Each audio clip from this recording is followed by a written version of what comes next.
13장 1절에서 12절입니다.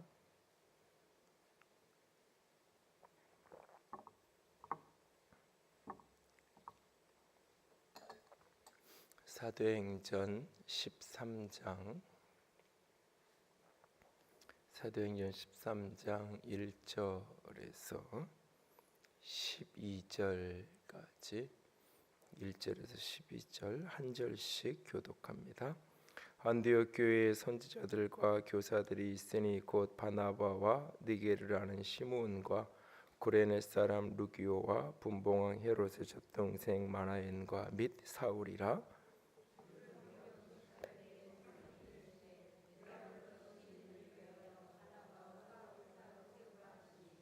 이에 금식하며 기도하고 두 사람에게 안수하여 보내니라.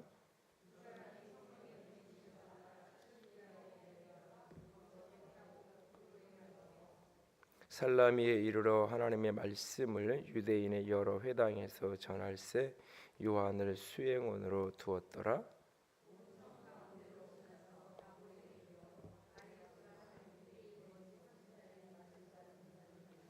그가 총독 서기오 바울과 함께 있으니 서기오 바울은 지혜 있는 사람이라 바나바와 사울을 불러 하나님의 말씀을 듣고자 하더라.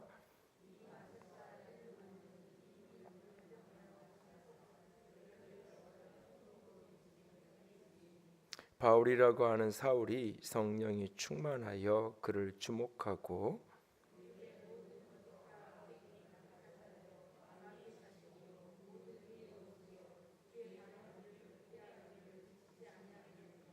보라, 이제 주의 손이 내 위에 있으니 내가 맹인이 되어 얼마 동안 해를 보지 못하리라 하니 즉시 안개와 어둠이 그를 덮어 인도할 사람을 두루 구하는지라.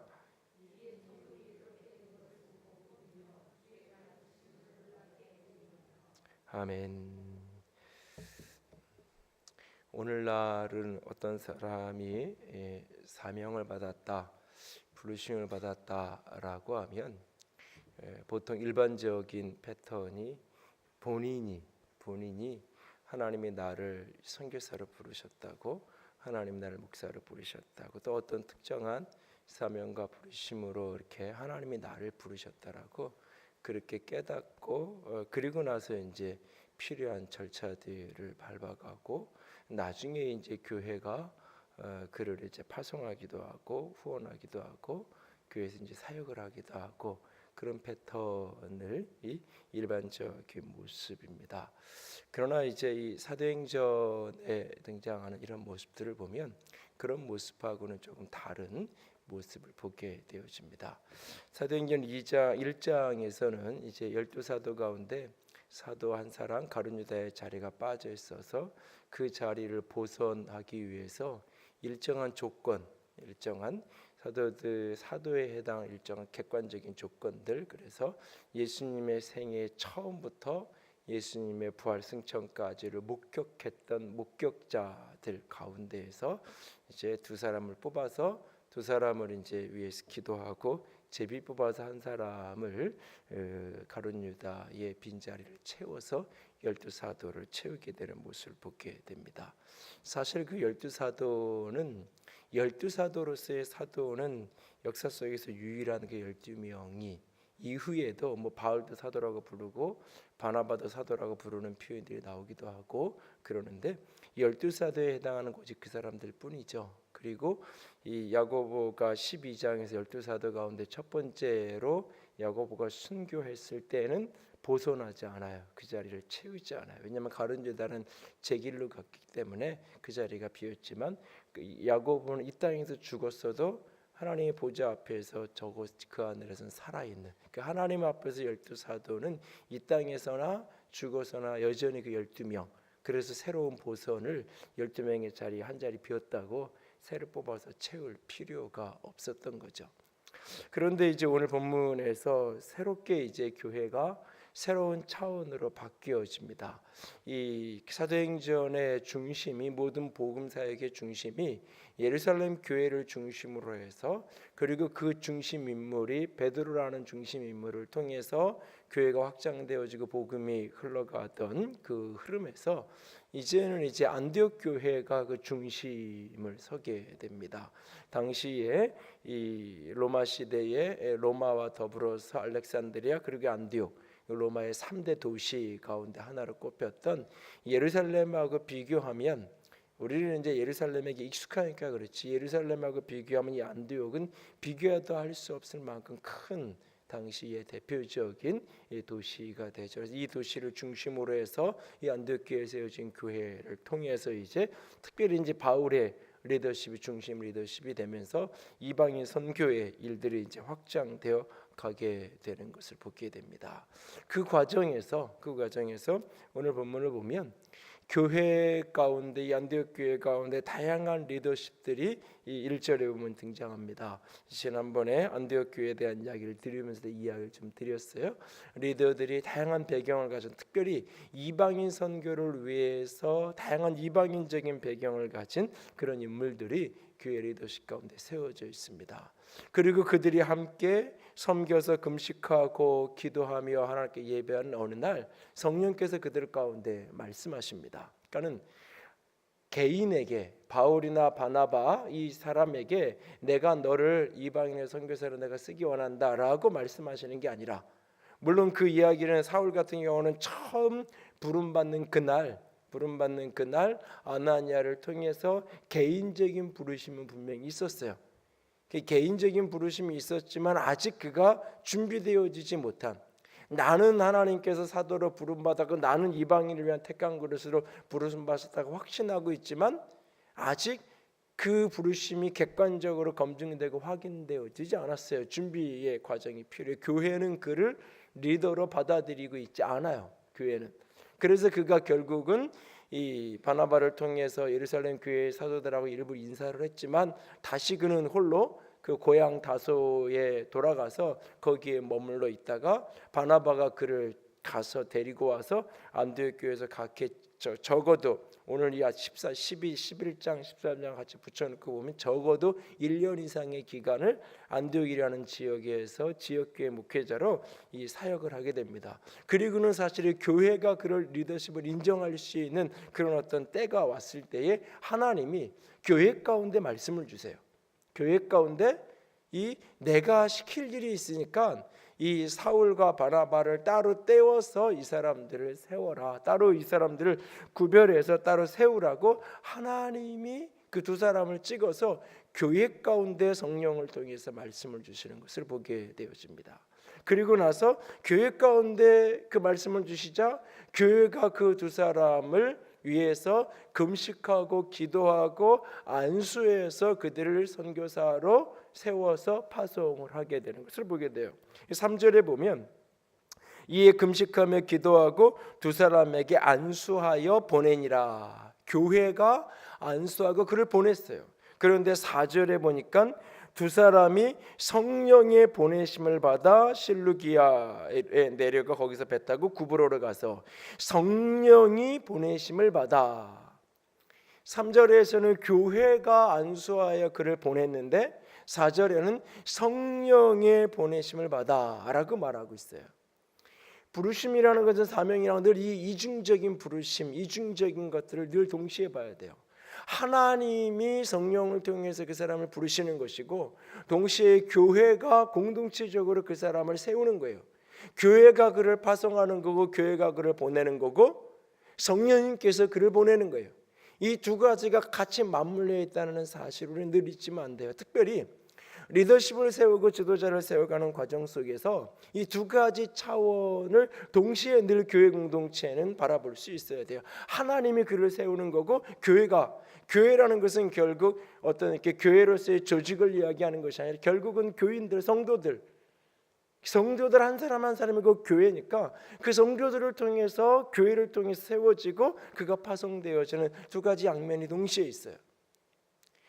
그 제가 하나님이 자기를 목회자로 부르셨다고 이렇게 신학교를 가야 되겠다고 그랬던 분들을 몇 분을 내가 말려가지고 우리 청년들 중에 한 둘셋 지금은 직장생활 뭐 잘하고 그런 친구들도 있고 이제 그런데 여럿을 사실은 말려서 못하게 한 경우도 있고, 어떤 분은 본인은 별로 이제 그냥 더 이렇게 마음에 어떤 이렇게 미련은 좀 있지만 별로 이렇게 머뭇거리고 하고 싶지 않은, 그냥 이제 지금 직장 생활하는 게 좋아, 그냥 본인 내면은 그냥 이대로 사는 게 낫지 않을까 그런 생각도 있는.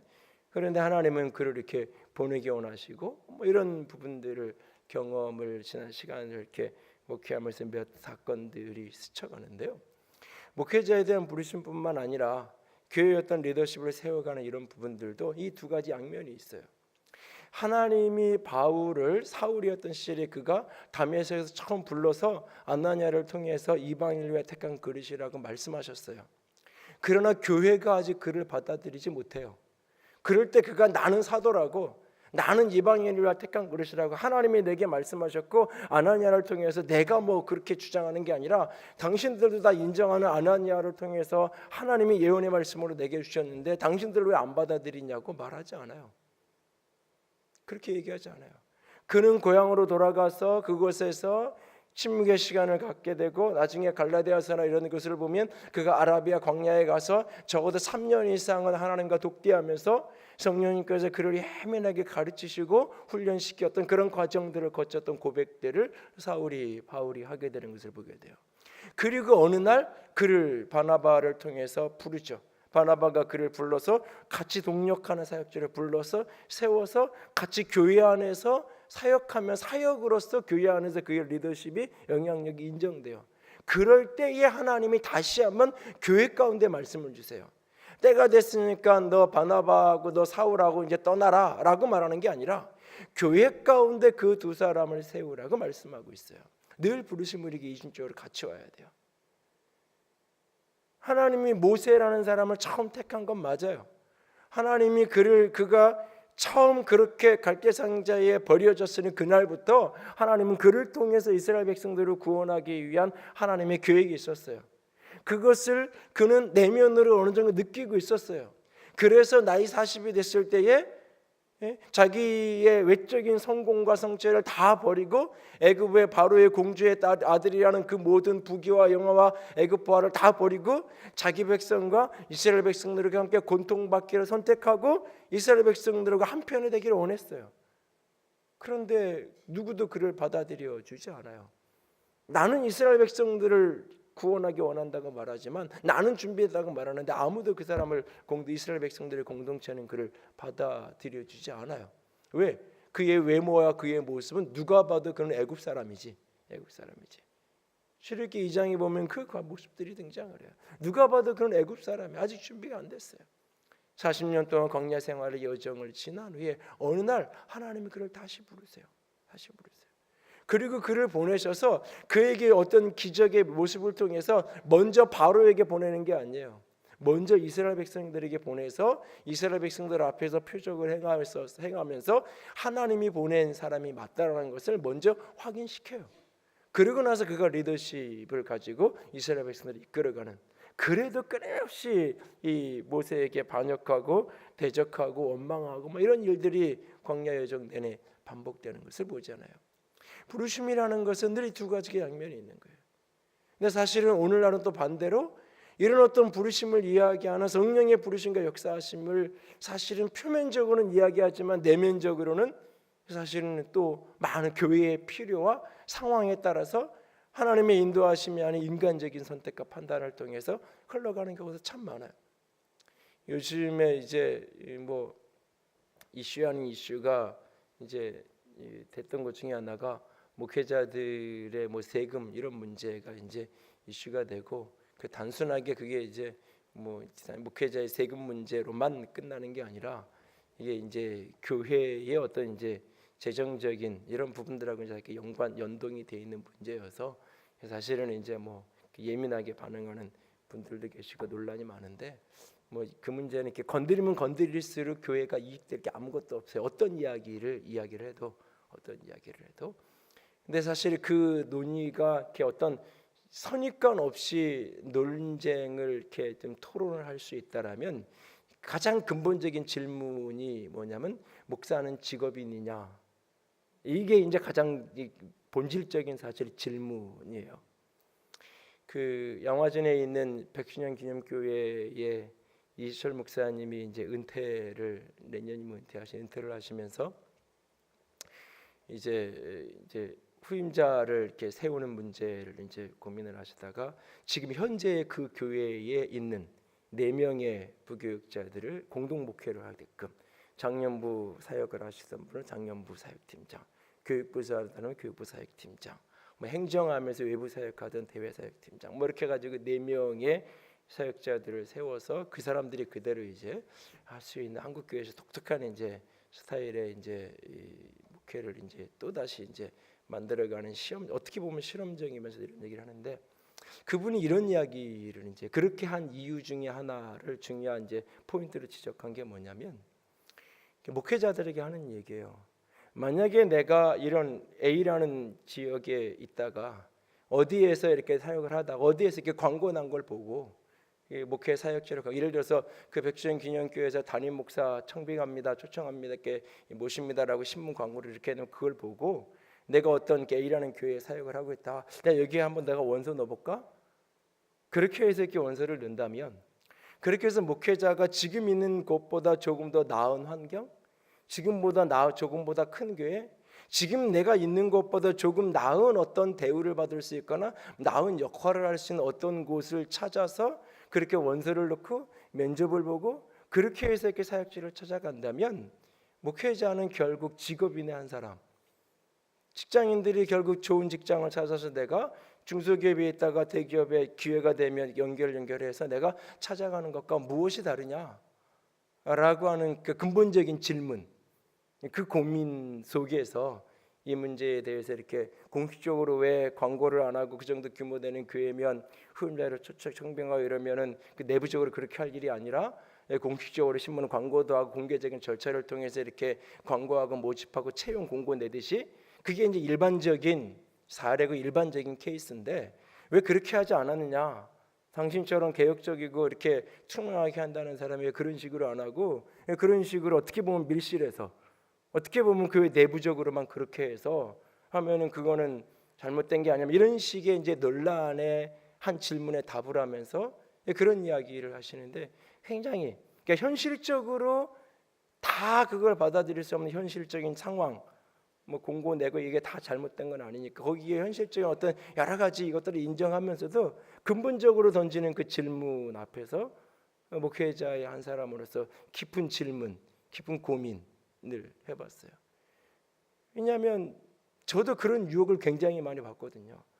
교회가 조금만 더 재정이 여유가 있으면 다른 교회에서 중고등부 사역 잘하는 친구들, 쉬운 얘기를 스카우트 하듯이 내가 조금 더 사례비 줄 테니까, 뭐 차 해줄 테니까, 집 더 해줄 테니까 우리 교회 와서 사역해라, 얼마든지 그러고 싶은 욕구가, 교인들은 스카우트해서 못 배우겠지만 교육자들은 그러고 싶은 욕구가 사실 있고, 실제로 그런 사례들이, 그런 어떤 케이스들이 주변에 조금만 고개 돌리면 뭐 그렇게 사역지를 찾아가기도 하고 본인이 그렇게 찾기도 하고 교회가 필요해서 그렇게 사람들을 뽑아서 쓰기도 하고.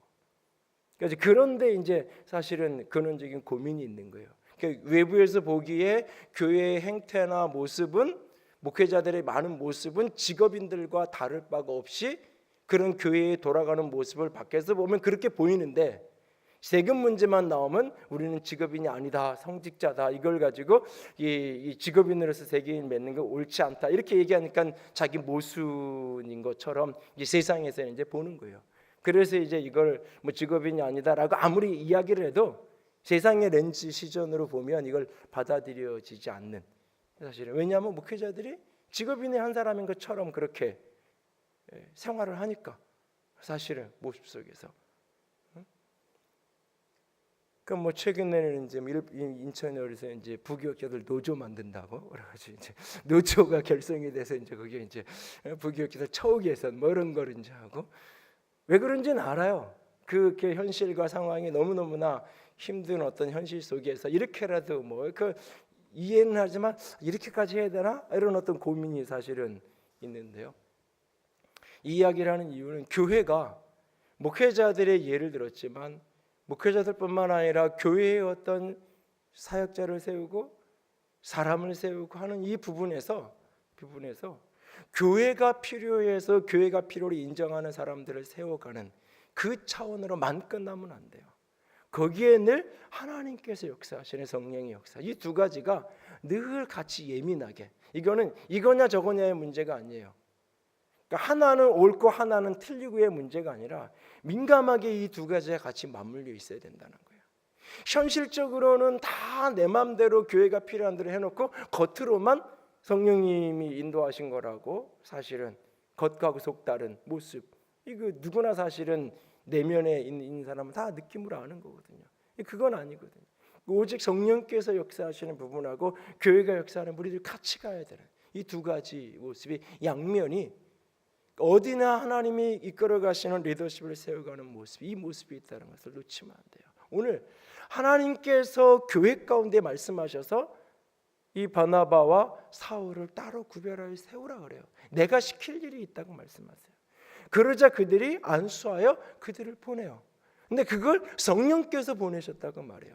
교회가 파송한 것이 동시에 성령이 보내신 거예요. 그 두 가지 양면이 동시에 있다는 거예요. 그래서 어떤 일을 결정하고 어떤 일을 판단할 때 교회 공동체 속에서 함께 의논하고 우리 형편과 상황을 통해서 분별하고 판단하는 것뿐만 아니라 늘 하나님의 성령께서 원하시는 게 무엇인지 이 양면을 동시에 볼 수 있어야 돼요. 그 두 가지를 연결시키는 게 오늘 본문에 보면 금식하며 기도하는 모습이에요. 교회가 이 하늘의 차원, 성령이 인도하시고 이끄시는 차원과 땅의 차원, 교회 공동체 속에서 사람들이 인정하고 존중하는 이 차원을 연결시키는 통로가 결국 무엇이냐? 교회가 엎드려 하나님께 기도하고 금식하는 모습 속에서 그 인도하심도 받고 그 분별함도 받고 세움도 해가는 거예요. 교회가 금식하며 기도할 때 하나님은 그들 가운데 말씀을 성령을 통해 주셨고, 교회가 금식하며 기도하면서 보냈고, 그것을 성령께서 보내시고 성령께서 파송한 것이라고 동시에 이야기를 한단 말이죠. 사실은 요즘에 이렇게 조금 고민이 있는데, 선교와 관련된 건데, 최근에 한 달 사이에 몇 건의 이제 후원 요청, 협조 요청을 이렇게 받았어요. 하나는 뭐 우간다에서 지금 뭐 우물을 파야 되는데 막 그러면서 뭐 이렇게 조금 감정 섞인 이야기를 이렇게 오고, 또 하나는 이제 뭐 이달 마지막 주에 기회 와서 잠깐 인사할 건데, 지금 캐나다 원주민 선교하는 이상민 선교사가 좀 이렇게 필요한 것들도 이야기하기도 하고, 지난번에 이제 이미경 선교에 모셨던 탄자니아의 그 이제 직업 학교 하는데 전기 공사하는데 이제 재정이 필요한 거다. 뭐 재정 규모는 적게는 500만 원에서 많게 하는 대략 2천만 원까지 분량은 다양한데, 그러니까 이런 문제를 놓고 이렇게 어떻게 해야 될까, 뭐 이런 어떤 분별을 해야 되고 기도를 해야 되는데, 이제 뭐 또 같이 좀 나누고 그런 이야기를 교회적으로도 같이 기도를 하겠지만, 곰곰이 이렇게 제 속에서 이거를 이렇게 판단하고 그럴 때 자꾸 이게 하나님이 원하시는 게 뭘까, 성령의 음성을 자꾸 들으려고, 그러기보다는 자꾸 현실 속에서 판단하려고 하는, 지금 교회 여러 가지 상황이 이런데 이게 옳은 일인가, 그러면서도 동시에 이제 그런 거 있잖아요. 교회가 건축하느라고 선교도 안 한다, 이런 소리 이야기하는 건 또 듣기 싫은. 그 뭐 몇 개월 전에 한 달 전에, 두 달 전에 어떤 분이 교회를 주일날, 여기는 안 계실 건데 아마 처음 이렇게 왔다가 처음 오셨는데, 우리 그 이제 세 가지 이렇게 인사하는 분한테 뭐 이런저런 이야기 질문을 하다가, 교회가 이렇게 이 건축을 이렇게 하고 그러면 빚도 좀 있고 그러면 교회가 할 일을 못 할 거 아니냐고, 이런 식의 이야기를 좀 이렇게 하셨다 그러길래, 집사님이 우리 다 할 일 한다고, 뭐 그냥 이제 다 교회에서 다 감당한다고 뭐 그런 얘기 하셨다 그러는데, 사실은 보면 이제 그래서 그 이야기를 이제 사실은 듣고 싶지 않아서 이거 뭔가 하나라도 해야 되는 거 아닌가, 내가 앉아서 혹시 내가 이걸 놓고 분별을 하는 게 하나님이 어떤 걸 원하시냐라는 생각보다는 사실 현실이, 그리고 그거보단 더 이렇게 싫은 소리 듣고 싶지 않아요. 그래서 이렇게 조그만 거라도 제일 이렇게 적게 들어가는 거라도 하나도 해야 이게 조금 이렇게 교회가 지금 이런 상황에서 하고 있다, 이렇게 명분을 좀 만들어낼 것 같은.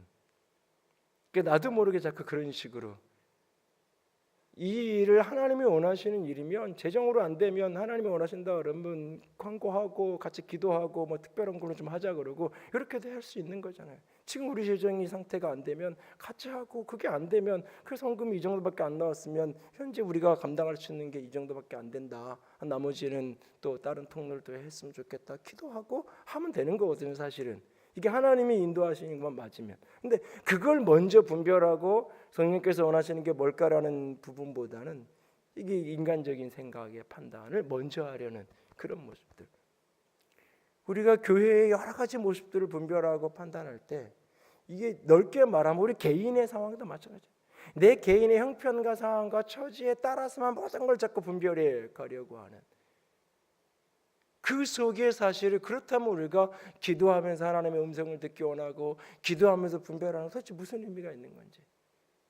선택의 문제가 없을 때는 늘 기도하고 하나님께 분별하고 하나님의 인도를 받는다고 늘 이야기하다가, 어떤 선택의 문제를 만났을 때는 정작 하나님의 성령의 인도하심보다는 지극히 자기 형편과 처지와 자기 그냥 생각대로만 사실은 해가고 있는 그런 모습이 우리 속에 있지 않는지,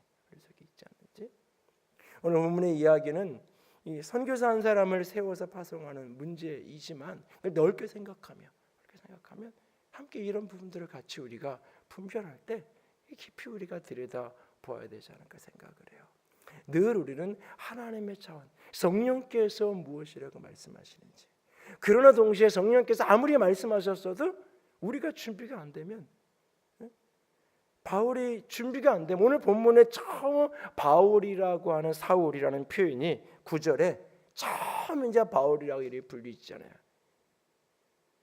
헬라식 이름, 사울이라는 이름은 유대식 이름, 사울 왕의 그 왕족을 의미하는 그 어떤 유대식 이름이었다면, 이제는 이 헬라식 이름에, 이방인 로마식 이름에 바울이라는 이름으로 바울이라고 불리는 사울, 처음 이제 이방인 선교를 위해서 그가 이제 본격적으로 사역의 장에 펼쳐갈 거예요. 하나님이 그 때가 될 때까지, 그리고 온 교회가 그를 세울 때까지, 하나님이 불들었다 그러는데 사람들 저 사람 못 믿겠는데, 지금 맨날 교회 다니는 사람 잡아가고 죽이고 때리고 그랬던 사람이 어떻게 저렇게 갑자기 저런 데는데, 저거 혹시 무슨 속이려고 그러는 거 아니야? 사람들이 그렇게, 교회가 다른 사도들이 인정하지 않을 때 하나님이 내가 시켰으니까 너네 해야 돼, 그렇게 하지 않는다는 거죠. 사울에게 그 비전을 주시고 부르심을 주시고 준비하게 하셨지만, 그 때가 됐을 때 하나님이 그를 쓰시고, 공동체가 그를 인정하고, 교회가 그를 파송하고, 하나님이 그를, 성령께서 그를 보내시고, 이 모습, 우리의 삶에 늘 이 두 가지 양면의 차원, 땅의 차원과 하늘의 차원, 성령의 역사하심과 교회가 분별해야 되는 부분, 교회가 보내고 교회가 헌신해야 되는 부분과 성령이 일하시고 성령이 역사하셔야 되는 이 부분들을 늘 우리는 같이 붙들고 교회는 걸어가야 돼요. 이것이 영적 전쟁의 가장 치열한 싸움이에요. 이것이. 오늘 본문의 사건은 이후에 이제 바나바와 사울이 그렇게 해서 이제 구브로로, 바나바의 고향이었던 구브로로 가게 되고, 그 구브로의 수도인 살라미에 이르게 돼요. 거기에서 이제 회당 가운데 사람들에게 복음을 전하게 되어지고, 그때에 이 바나바의 조카였던 마가 요한을 이 수행원으로, 같은 선교팀의 일원으로 이렇게 받아들여서 같이 선교의 길을 걸어가게 돼요. 그래서 이제 이 섬을 가로질러서 반대편에 있는 바보라는 지역에 이르게 돼요. 거기에 갔더니 바 예수, 이 바는 성경에서 이 헬라어가 아들이라는 뜻, 바요나 시모나, 시몬의 아들 이런 뜻인데, 바가 아들이에요. 바 예수, 예수의 아들. 예수는 구원자, 구원자의 아들, 구원의 아들, 그런 이름을 가진 바 예수라는 사람, 거짓 선지자, 마수라는 사람, 거짓 선지자였던 그 사람이 있는 곳이에요. 그리고 거기에 로마의 총독으로 와 있는 서기오 바울이라는 사람을 만나게 돼요. 근데 이 사람은 굉장히 지혜로운 사람이에요.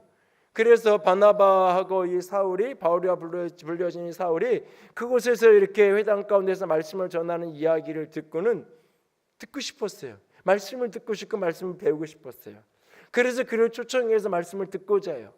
그런데 이 바 예수라는 이 사람, 이 엘루마라고 불리는 이 사람, 마술사요, 거짓 선자, 이 사람이 어쩌면 이 사람의 영향력 아래에 있던 사람이에요.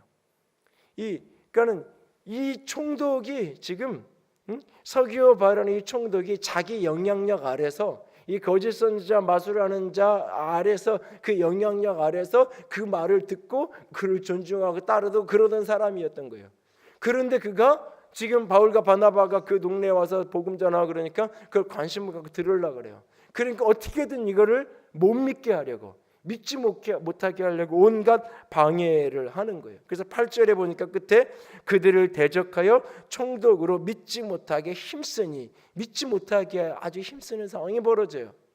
그때 바울이라고 불리는 사울, 9절에 성령이 충만하여 그를 주목하고 성령의 충만한 가운데 그를 분별하는 거예요. 지금 저 사람이 결과적으로 지금 여기에서 거짓 선지자라고 성경에서 이렇게 이야기하고 마술하는 자라고, 그러니까는 결론적으로 우리는 이미 이 사람을 딱 볼 때 저 사람은 거짓 선지자, 저 사람은 그 문제 있는 사람, 저 사람은 마술사, 잘못된 무당, 이렇게 이미 알고 보니까 저 사람 가까이 하면 안 되고 저 말 들으면 안 되고 이러잖아요. 근데 그게 거짓 선지자인지는 모르는 거예요. 지금 아직은 분별이 안 되는 거예요. 그런 상황에서 분별을 해야 되는 거예요. 지금 바울이 그곳에 늘 알고 있고 정보가 늘 있던 사람, 그런 곳에 간 게 아니잖아요. 어느 날 갔어요. 거기에서 이렇게 복음을 듣기 원하는데 그걸 막는 사람이 있어요. 성령에 충만하여 주목하여 가만히 성령이 주시는 분별의 지혜로 분별하는 거예요. 그랬더니 10절에 보니까 이르되 모든 거짓과 악행이 가득한 자요, 마귀의 자식이요, 모든 의의 원수요, 주의 바른 길을 굽게 하기를 그치지 아니하겠느냐라고 그를 향하여 책망하죠. 그러니까 사실은 너 왜 믿지 못하게 하는 거야, 너 왜 방해하는 거야, 이 정도가 아니에요. 그 실체를 분별하고 있어요. 그냥 단순하게 복음 듣지 못하게 조금 막고 있는, 조금 귀찮게 하고 방해하고 있는 그런 정도가 아니라 그 배후에 있는 것은 모든 거짓과 악행이 가득한 자, 마귀의 자식, 모든 의의 원수라고 분별을 하고 있어요. 그를 그렇게 불러요. 그냥 표면적으로 보이는 모습보다 더 악한, 표면적으로 보이는 것보다 더 뿌리 깊은 어둠의 역사 가운데 지금 이 상황이 벌어지고 있다는 거예요. 단지 한 사람이 구원받지 못하게, 한 사람, 총독 한 사람이 믿지 못하게 누군가가 좀 방해하고 못하게 하는, 여기 어떤 식으로 어떻게 방해했는지는 성경에 언급되지 않아요. 지금 그러니까 누가 복음을 듣기 원하는데 자꾸 방해하는 일들이 벌어지는 거예요. 누가 계속 그걸 막는 거예요. 귀찮게 못하게. 그런데 그것이 그냥 사소하게 그런 어떤 그냥 단순하게 인간적인 귀찮게 하고 못하게 하는 정도가 아니라 그 밑에 깊은 사단의 뿌리가 있다는 것을 바울은 주목하여 보고 있는 거예요. 그리고 언제까지 내가 바른 길을, 주의 바른 길을 굽게 하겠느냐, 그것을 그치지 않겠느냐라고 책망하죠. 그리고는 11절에 보라 이제 주의 손이 내 위에 있으리니 내가 맹인이 되어 얼마 동안 해를 보지 못하리라. 그랬더니 즉시 안개의 어둠이 그를 덮어서 인도할 사람을 두루치 않은, 네가 맹인이 될 것이라고 하니까 그대로 눈이 어두워지는 그런 일들이 벌어지는 거죠. 그러자 12절에 총독이 그 되어진 모든 일들을 보고 믿으며 주의 말씀을 놀랍게 여기는 사건이 여기서 벌어져요. 이 사건은 단순한 하나의 사건일 뿐만 아니라 이후에 벌어질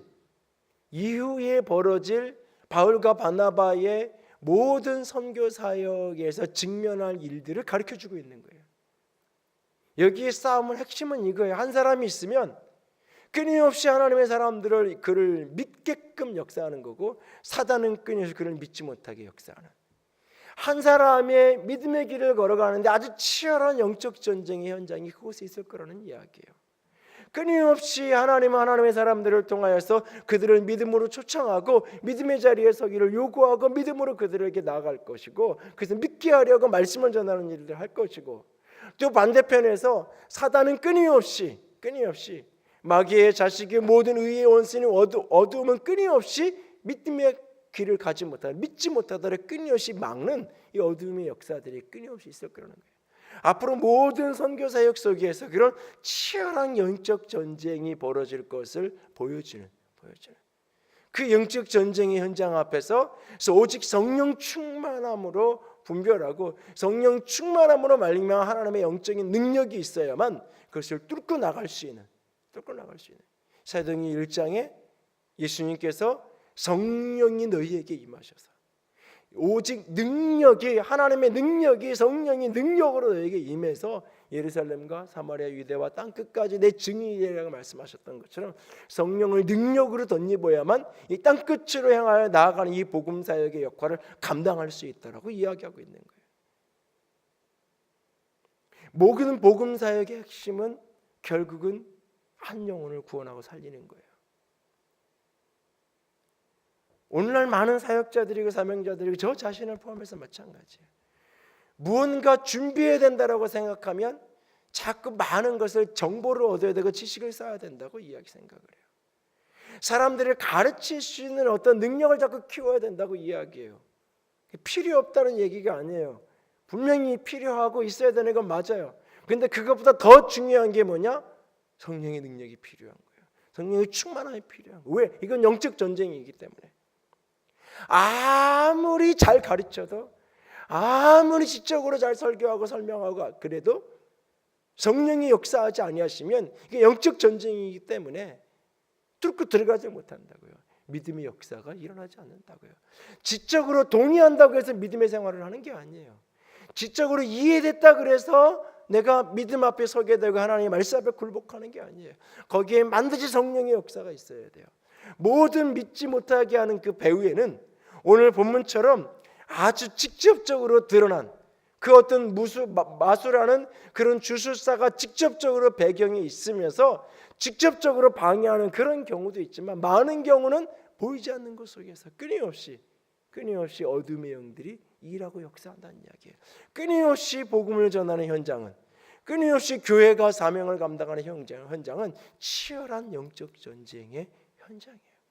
끊임없이 우리가 성령 충만을 구하고 추구하고 하나님께 말씀과 기도로 엎드려야 되는, 특별히 오늘 본문 속에 교회가 기도하며 금식하며 나아가고 있는 이 모습 속에서 중요한 우리가 힌트를 얻어야 돼요. 성령의 충만함 속에서 하나님의 능력이 부어지지 않으면 감당할 수 없는 거예요.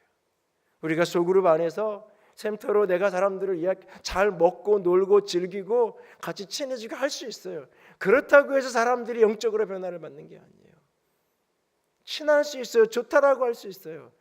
그러나 그 좋은 그것은 작은 이권 문제만 거기 끼어들면, 작은 오해만 끼어들면 그렇게 친했던 사람이 그 다음 날 또 안 만나고 원수되고 너 죽자 나 죽자 하는 게 그게 사람이에요. 사실은 그게 사람이에요.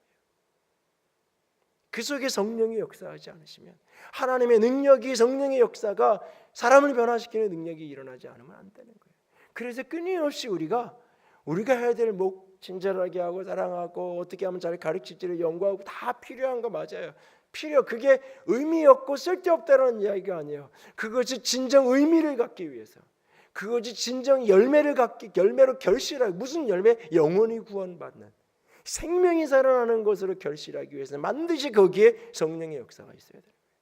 성령의 역사가, 성령이 능력으로 역사하는 그 배후에 있는 어둠을 분별하는 영의 지혜가, 그 사람들 배후에 역사하는 어둠의 영들이 어떻게 역사하는지를 분별하고 그것을 대적하고 배후에서 엎드려 기도할 뿐만 아니라 때로는 믿음으로 선포하면서 꾸짖기도 하고, 그런 치열한 영적 전쟁의 현장 속에서 복음은 전해지고 확장되어져야 가야 된다는 사실을 우리는 잊으면 안 돼요. 지금 특별히 우리 교회는 주의 성령의 충만함과 강건하심을 위해서, 특별히 이 수요일날 나오신 분들 정교되면 특별히 더 교회를 위해서 기도하셔야 돼요. 특별히. 왜? 성령의 역사 없이도 부흥될 수 있어요. 잘못하면. 그래서 깨어서 기도해야 돼요. 깨어서도 기도해야 돼요. 그 어떤 때보다, 사실은 그 어떤 때보다 진정 믿음의 역사가 일어날 수 있도록, 믿음 없이도 그냥 종교 생활을 할 수 있어요. 여러분들 그런 생각하잖아요. 나 그냥 책임도 없고 부담도 없고 그냥 큰 교회 조용히 나가서 그냥 내가 종교인으로서 신앙인으로서 이름만 걸고 살고 싶다고. 사람들 우리 교회 큰 교회가 아니라고 여기 있는 사람만 생각 안 해요. 밖에 있는 사람들은 여기 올라가서 옥상 올라가서 봐, 이 동네에서 제일 큰 교회죠. 어쨌든 내 눈으로 보이는 데서 저 안양저 넘어가면 뭐 몇천 명 모이는 교회도 있고 다 있지만 내 눈에 보이는 데서는 어쨌든 제일 큰 교회예요. 그렇다면 누군가는 그런 생각할 수 있어요. 그냥 나는 조용히 가서 예배드리고 말씀 듣고 그냥 그렇게, 교회도 그렇게 때로는 사교의 장이고 심지어는 내 영업을 위해서, 사업을 위해서 여기 가면 이런 사람들을 만나고 저런 사람들을 만날 수 있으니까 얼마든지 이제는 그런 동기로 교회에 들어올 수 있어요. 이전까지는 그런 게 없었다고 말하지만 한 이전에도 있었어요. 프로젝트 애 보내려고 뭐 국도순례 보내려고 필리핀 어학연수 보내려고 6개월 왔다 갔다 어학연수 갔다 오면 그만 나오고 뭐 그 이전에는 표가 나잖아요. 그게 딱 보면 보이잖아요. 이제는 안 보여요.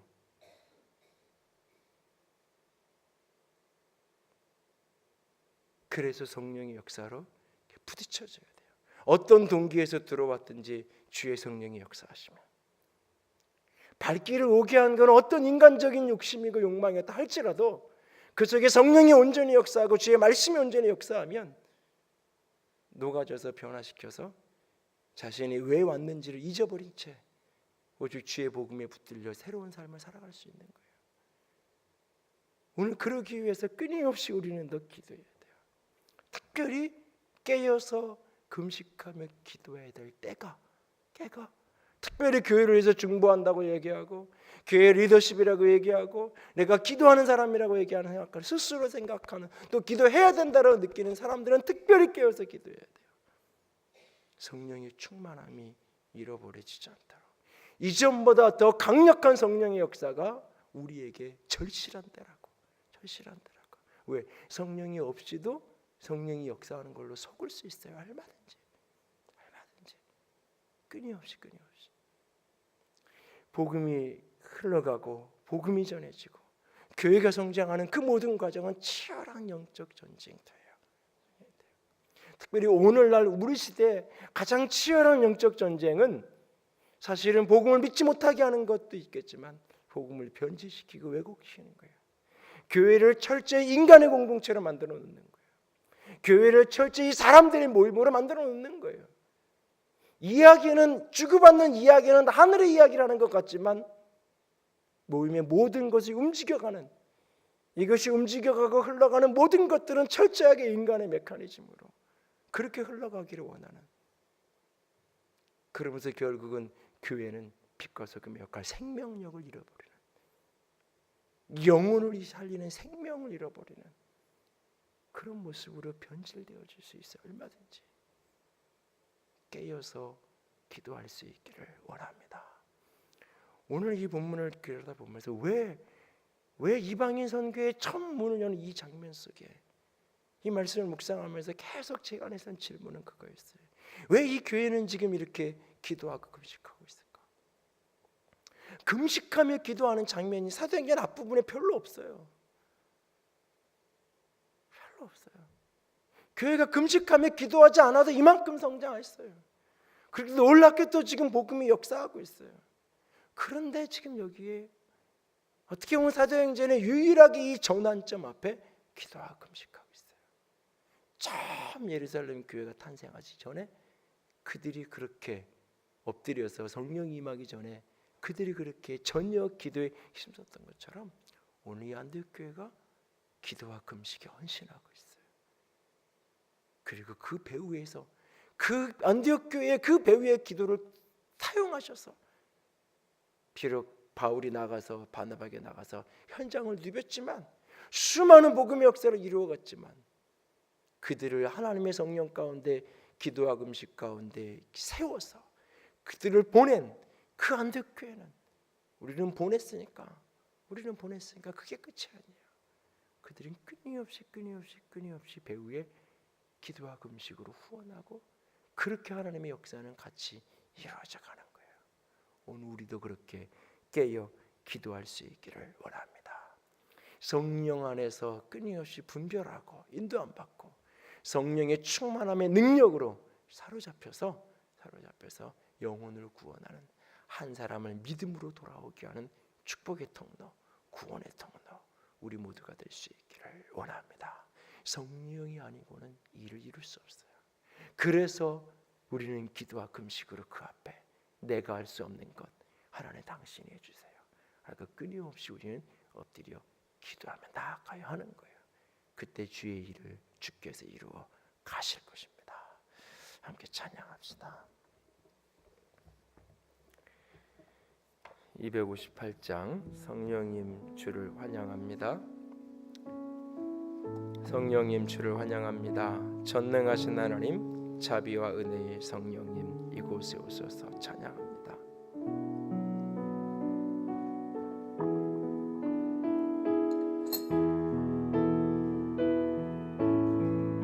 성령님 주를 성령님 주를 환영합니다. 성령님 주를 환영합니다.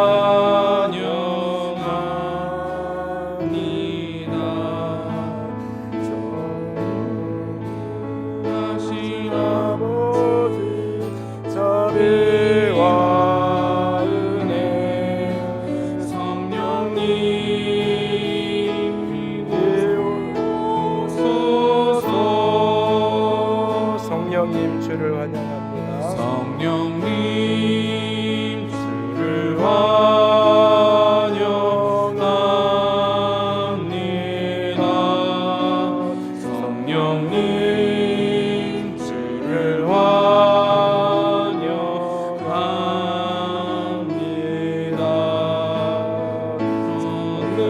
전능하신 아버지 자비와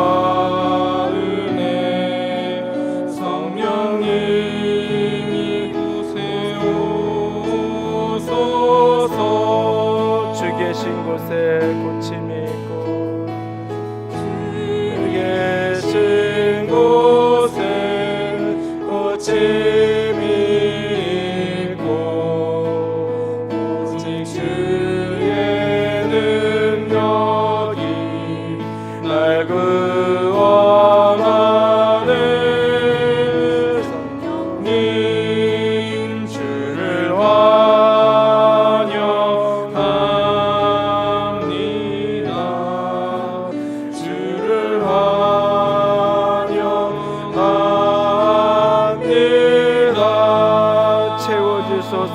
갈급한 심령 채워주소서. 갈급한 심령 다시 주의 부흥을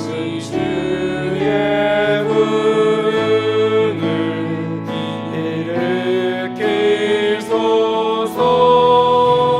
성령님 주를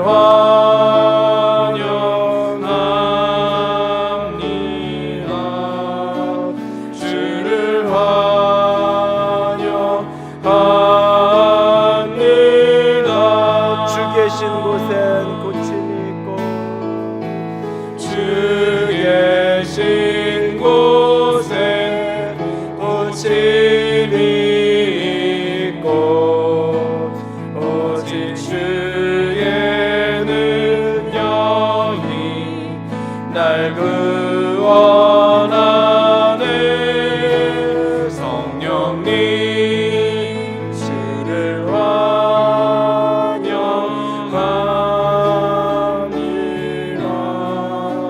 주를 환영합니다.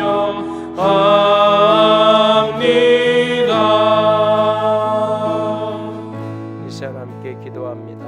하나님, 주께서 우리 가운데 도우시고 주께서 우리 가운데 일하시옵소서. 오직 성령께서 세우시고 성령께서 말씀하시고 인도하심을 따라 사역하는 교회가 되기 원합니다. 성령의 충만함으로 영적 전쟁을 통해 영혼들을 구원하고 믿음으로 이끄는 그런 교회가 되기를 원합니다. 내가 그런 사람이 되기를 원합니다. 주여 기도와 금식에 헌신하겠습니다. 우리를 사용하여 주시옵소서. 같이 기도합니다. 사랑의 하나님, 영광의 하나님, 주님만을 찬양합니다. 주의 생명과 주의 사랑하심과 주의 영광과 주의 아버지 아버지 아버지 아버지 우리를 도우시옵소서. 아버지 그리스도의 영으로 생명의 영으로 더욱 충만하게 예 주님 성령 하나님 우리 가운데 충만하게 임하시옵소서. 당신의 사랑으로 당신의 능력으로 당신의 영광으로 가득 아버지 내가 주님만을 바라보기 원합니다. 아버지 당신의 영으로 당신의 생명으로 당신의 사랑으로 가득하게 하시옵소서. 아버지 놀랍게 하시옵소서. 영광스럽게 하시옵소서. 아버지 생명으로 덮으시옵소서. 사랑으로 덮으시옵소서. 아버지 하나님 오직 주의 성령에 충만하여 분별하게 하시고 믿음을 일으키고 믿음으로 이끌고 믿음으로 선포하고 믿음으로 영혼을 살릴 수 있는 축복의 공동체의 축복의 사람들 되시옵소서. 아바 아버지 우리를 사용하여 주시옵소서. 아바 아버지 우리를 사용하여 주시옵소서. 아버지 사용하여 주시옵소서.